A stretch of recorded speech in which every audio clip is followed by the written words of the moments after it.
Assalamualaikum warahmatullahi wabarakatuh.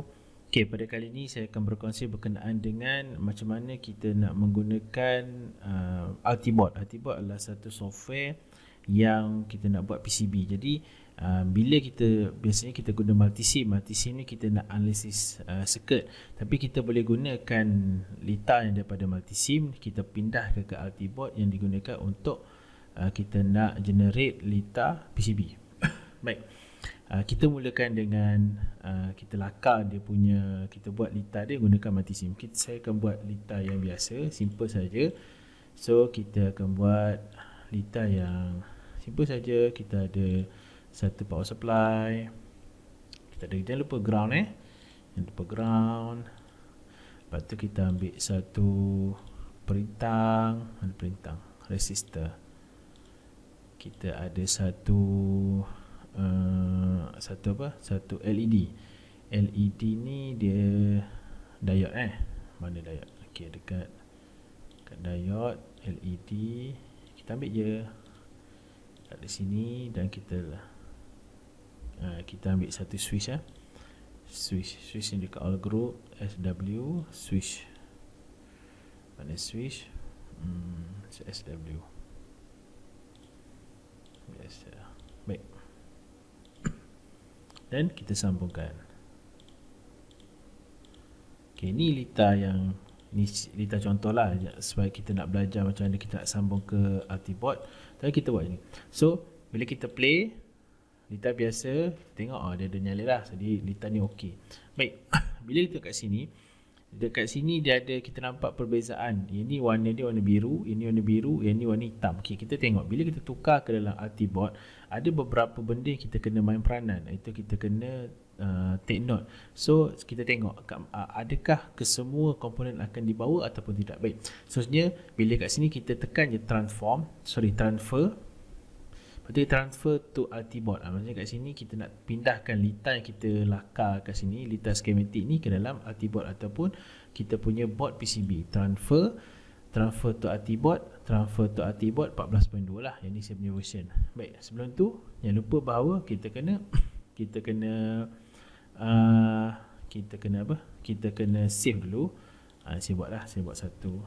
Try satu. Okey. Dan kita akan jumpa Altiboard dia. Okey. So kat sini kita tekan je lah. Tekan OK. Kalau kita perasan kat sini, yang hanya keluar hanya dua saja. Maksudnya kat sini, yang ni adalah LED, ini LED, yang ni adalah switch. Jadi kat sini kalau kita perasan, kalau kita balik kepada multisim, kita tengok switch dan juga LED ni yang warna hijau, warna biru. Kenapa?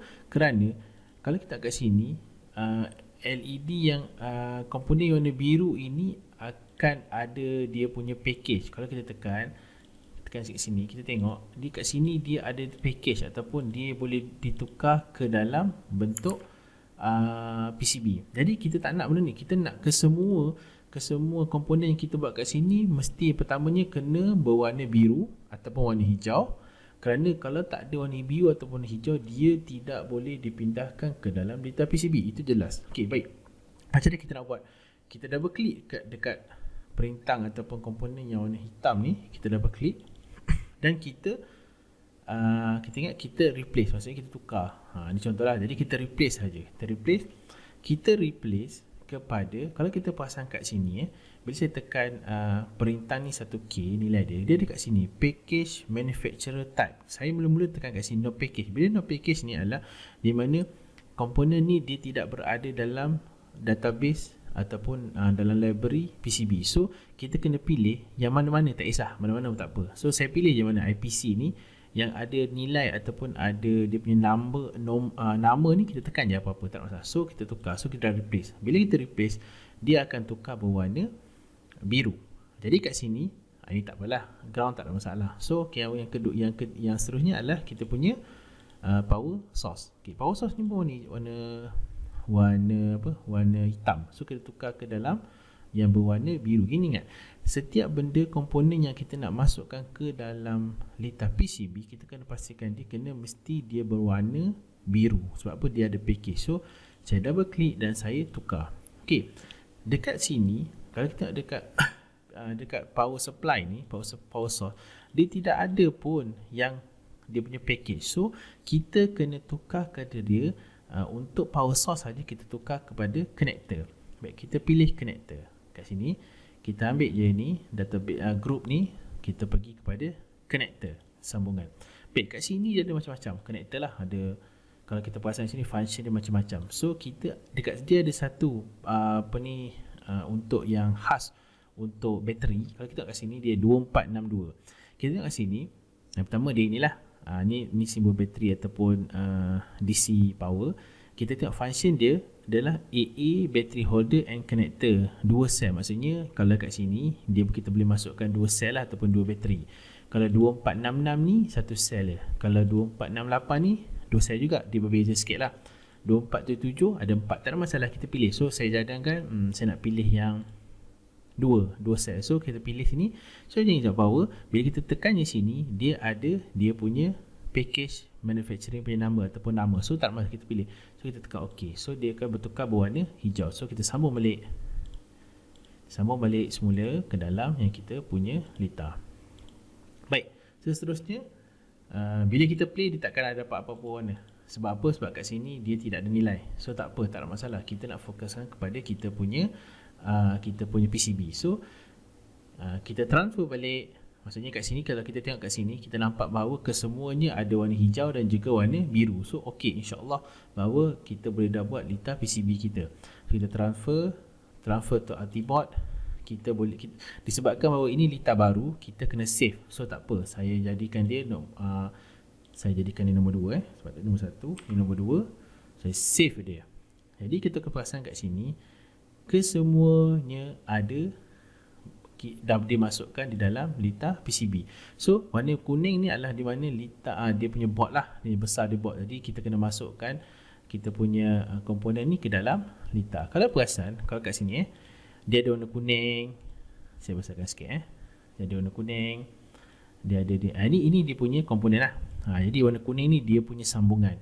Kalau kita perasan sebelum ni tadi, maksudnya kalau R1 ni dia akan bersambung dengan S1, S1 bersambung dengan LED 1, dia akan bersambung dengan bateri. So kita perasan ni R1 dia bersambung dengan bateri, dia bersambung dengan LED, bateri bersambung dengan LED, dia akan bersambung dengan S1. Kenapa? Kalau kita perasan dia punya komponen terbalik. Sebab apa? Dia duduk di bawah litar. Sebab board PCB ni dia hanyalah satu line konduktor yang menghubungkan di antara komponen-komponen. So yang warna kuning ni dia punya sambungan. So kita cantikkan ni lah. Dia tak cantik ni, kita kena orientation dia, kita kena rotate dia. So, kita rotate lah. Kita susun baik cantik-cantik, bagi dia nampak cantik. Ini kita susun dia balik. Susunan ni ikut kita di sini lah, tak ada masalah. Kita yang susun dia. Okay, kalau pasal sini, kita boleh susun balik lah. Mana kita nak orientation dia. Okay, cantik. Okay, kalau kita kat sini, kita nampak bahawa kesemuanya dah bercantum. Maksudnya dia dah berhubung lah. Ini positif, dia pergi pada R.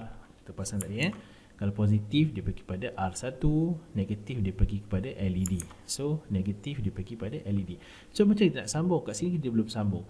Kenapa? Ini anda nak tunjuk bahawa komponen ni berada pada kedudukan yang baik. Maksudnya dia tak ada bercantum lah. Maksudnya dia tidaklah tiba-tiba yang ni dia bercantum kat sini, tak, dia sebenarnya kereta kat sini dia masih berada okey. So macam mana nak sambungkan dia? Senang saja. So kita pergi dekat tab auto root. Dia ada dua cara. Kita boleh guna manual. Maksudnya kita tarik betul-betul, kita tarik kat sini, kita boleh tekankan, kita boleh tarik manual, tak ada masalah. Tapi nak senang, kita auto root je. Auto root, jadi dia akan sambung sini. So kita start/resume auto root. So dia dah bercantum. Maksudnya kat sini warna hijau ni menunjukkan bahawa dia pada layer yang sama. Kalau kita perasan kat sini, dia copper top. Copper top ni maknanya kalau dia ada dua, satu copper bottom dan copper top. Copper bottom ni berada dia duduk dekat belakang. Kalau contoh saya tukar, saya kata yang ni saya nak duduk kat belakang, maksudnya dia tak selari. So kita boleh tukar dia, tak masalah. Ni selalunya kita 2-3 layer lah. Selalunya kalau PCB satu layer, kita jadikan dia satu warna saja. Kat sini kita tunjuk bahawa dia berada, inilah litar PCB kita. Kita yang litar PCB. So senang sangat. Yang pertama, kita kena tahu pasal mati SIM. Yang kedua, bahawa kita kena tahu bahawa setiap komponen mati SIM tu, untuk sebelum kita tukar kepada PCB, kepada litar PCB RT-board, kita kena pastikan bahawa semuanya ada package, ataupun semuanya mesti berwarna biru ataupun berwarna hijau, baru boleh kita transfer ke dalam litar PCB RT board. Kalau tidak, dia tidak akan, kita tak akan bawa dia punya